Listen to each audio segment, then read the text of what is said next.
Ever find yourself wishing you could just nail that perfect pitch? The kind that makes investors reach for their checkbooks. Uh-huh. Who hasn't? It's like this elusive art form, the dreaded elevator pitch. Right.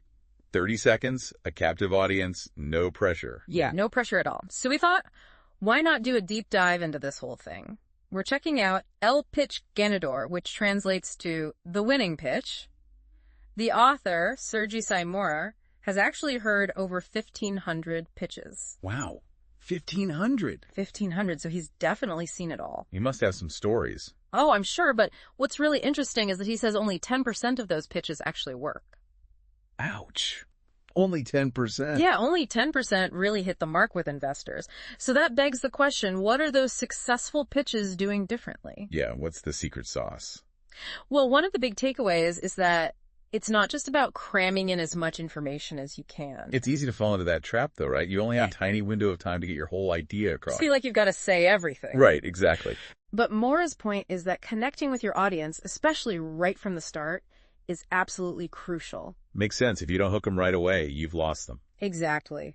And he really emphasizes the importance of those first 7 seconds. 7 seconds. That's what, like the length of a really short jingle? It's shorter than some YouTube intros these days, that's for sure. It's barely enough time to say hello. I know. It sounds crazy, but he's adamant that those first few moments are make or break. Well, people have incredibly short attention spans these days.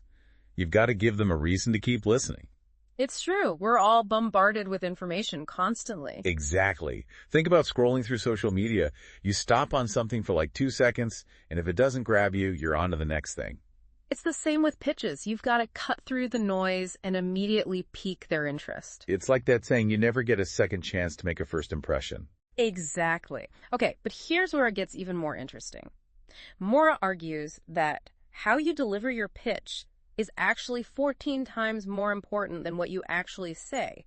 14 times. Wow, that's a bold statement. Right. When I first read that, I was like, come on, really? So it's not just about the content itself. No, it's all about how you package and deliver those ideas.